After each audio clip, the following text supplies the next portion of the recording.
Guys, पिछले video में मैंने बताया था कि अगर आपको फिंगर स्ट्रेच करना है तो आप क्या कर सकते हैं और एक्सरसाइज भी दिया था एक।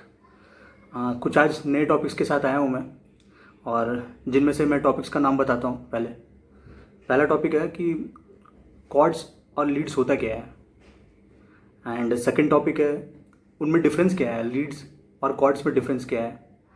फिर मेजर कॉर्ड्स क्या होते हैं, माइनर कॉर्ड्स क्या होते हैं। फिर एक बहुत ही इम्पॉर्टेंट टॉपिक है गिटार में, अब वो है chromatic scale. Basically chromatic scale होता क्या है और कॉर्ड्स को प्ले करने के लिए सबसे इम्पॉर्टेंट चीज़ क्या है। फिर एंड कुछ और टॉपिक्स है, जैसे एक अच्छे गिटारिस्ट के लिए सबसे इम्पॉर्टेंट चीज़ क्या होती है। तो ये सब टॉपिक्स को मैं एक एक करके डिस्कस करूँगा आप लोग के साथ। तब तक के लिए आप लोग बने रहेंगे मेरे साथ। ओके, तो सबसे पहला टॉपिक है कि कॉर्ड्स और लीड्स में डिफरेंस होता क्या है और कॉर्ड्स और लीड्स होता क्या है। तो बेसिकली मैं बताता हूँ पहले कॉर्ड्स क्या होता है। कॉर्ड्स बेसिकली ऐसा होता है कि अगर आप 2-3 स्ट्रिंग को या उससे ज़्यादा स्ट्रिंग को साथ में अगर प्ले करते हैं तो वो आपका कॉर्ड्स होता है।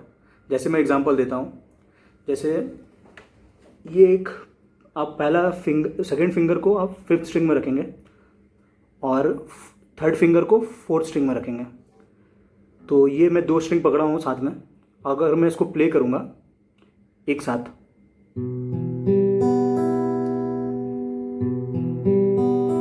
तो बेसिकली ये मैं कॉर्ड प्ले कर रहा हूँ जिसका नाम है ई माइनर।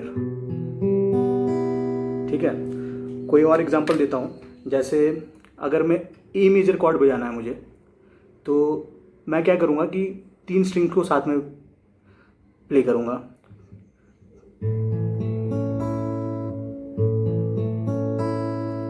तो कॉर्ड्स मतलब हुआ कि आप अगर 2-3 स्ट्रिंग्स को साथ में बजा रहे हैं तो वो कॉर्ड्स होता है।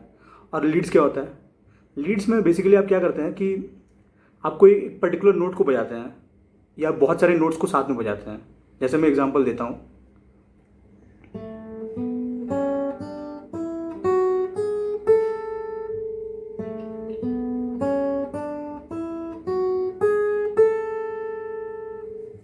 तो ये बेसिकली ये लीड हुआ, एक एग्जांपल हुआ लीड का।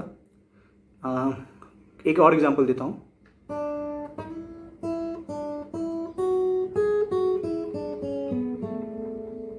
तो बेसिकली मैं यहाँ पे कुछ नोट्स बजा रहा हूँ और लीड में बेसिकली वही होता है, कुछ पर्टिकुलर नोट्स का कॉम्बिनेशन को ही लीड्स कहते हैं हम लोग। उसमें हम लोग कोई स्ट्रिंग्स 3-4 स्ट्रिंग को एक साथ प्ले नहीं करते हम लोग लीड्स में। तो ये हो गया डिफरेंस कॉर्ड और लीड में। ठीक है, और अब आते हैं मेजर कॉर्ड्स और माइनर कॉर्ड्स होता क्या है। तो सबसे पहले क्वेश्चन आना चाहिए कि अगर हम लोग को कोई गाना प्ले करना है तो उसमें क्या क्या लगता है एक्चुअली। तो गाना प्ले करने के लिए सबसे पहले आपको 2-3 चीज़ों का पूरा ध्यान रखना होगा। वो सब बताऊंगा मैं नेक्स्ट वीडियोज़ में, लेकिन अभी मैं थोड़ा बता देता हूँ इंट्रो क्या है उसका। मतलब जैसे आपको मान लो कोई एक मीठा सा गाना बजाना है तो आप क्या कर सकते हो उसमें। तो बेसिकली एक गाना 3-4 कॉर्ड्स का कॉम्बिनेशन होता है। ठीक है, तो जैसे आपने वो गाना सुना होगा तुमसे ही, जब वी मेट फिल्म का। तो मैं दिखाता हूँ कैसे होगा वो। तेरा आना है जाना, क्यों होना ही है। तो बेसिकली यहाँ पे मैं 2-3 कॉर्ड्स को एक साथ प्ले किया हूँ और फिर मेरा गाना रेडी हुआ है। ठीक है, तो और यहाँ पे अब मैं डिफरेंस बताऊंगा कि कॉर्ड्स बेसिकली 2 तरह का होता है। पहले तो होते बहुत सारे हैं, लेकिन मैं अभी फॉर बीइंग बिगिनर के लिए मैं बताता हूँ कि 2 कॉर्ड्स होते हैं टोटल। एक होता है मेजर कॉर्ड और एक होता है माइनर कॉर्ड। अब मेजर कॉर्ड और माइनर कॉर्ड में डिफरेंस क्या होता है, आप अगर किसी को अगर समझ नहीं है, बेसिकली गिटार का समझ नहीं है, तो वो अपने सेंस से बता सकता है कि ये मेजर कॉर्ड है या माइनर कॉर्ड है।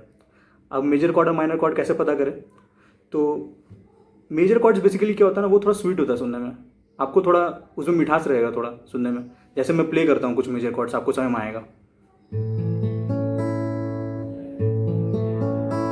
तो बेसिकली ये एक मेजर कॉर्ड है। क्यों? क्योंकि ये थोड़ा स्वीट है। अब मैं और ये जो मैं प्ले किया था वो ए मेजर कॉर्ड था। तो अब मैं अगर ए माइनर प्ले करता हूँ तो आप सुनना उसे और फिर बताना ये माइनर कॉर्ड और मेजर कॉर्ड में डिफरेंस क्या है। जैसे ये ए माइनर है, तो ये ए माइनर है, ये है ए मेजर। तो ये हो गया दो डिफरेंस, ठीक है। और आज के लिए, और अब बेसिकली कॉर्ड्स को अगर प्ले करना है तो आपको क्या करना होता है, बेसिकली कॉर्ड्स को प्ले करना हो तो आज तो मैं नहीं बता रहा हूँ कि कितने क्या क्या कॉर्ड्स हैं, मैं पोजीशंस वगैरह नहीं बताऊँगा कि क्या क्या कॉर्ड्स होते हैं, लेकिन मैं ये बता रहा हूँ कि आपको अगर कॉर्ड्स प्ले करना है तो क्या करना होता है।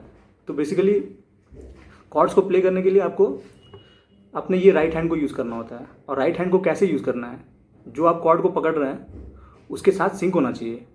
तो बेसिकली अगर मैं बोलूँ आपको डाउन स्ट्रम करने के लिए, तो आप बेसिकली डाउन स्ट्रम मतलब ऐसा होगा, और अप स्ट्रम, डाउन स्ट्रम, अप स्ट्रम, ठीक है। और जैसे अगर किसी को कॉर्ड्स भी आता है तो वो कैसे बजा सकता है मतलब अपने लिए, तो वो ऐसे है, ये डाउन स्ट्रम हुआ, ये भी डाउन स्ट्रम हुआ। और अगर मुझे कंटिन्यूस स्ट्रमिंग करना है तो आप कैसे करेंगे,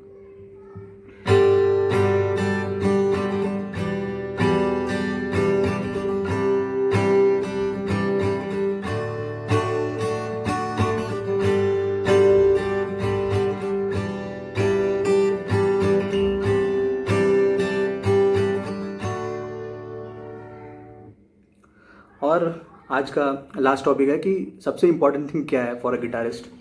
तो मेरे हिसाब से तो सबसे इम्पॉर्टेंट थिंग है कि आप अपना सेंस बढ़ाएं। एक गिटारिस्ट का सबसे इम्पॉर्टेंट चीज़ होता है कि उसका सेंस बहुत अच्छा होता है। तो मैं बताऊंगा आगे वीडियोस में कि और कैसे क्या इम्प्रूव कर सकते हैं आप गिटार में। तो आज के लिए इतना ही। उम्मीद करता हूँ आपको वीडियो अच्छा लगा होगा, और कमेंट सेक्शन में आप लोग बताना कि कैसे मैं और अच्छे से डिलीवर कर पाऊँ और क्या इम्प्रूव कर सकता हूँ मैं आप लोगों को, ताकि मैं और ज़्यादा नॉलेज दे पाऊँ आप लोग को। टिल देन के लिए आप लोग प्रैक्टिस करते रहिए। Thank you.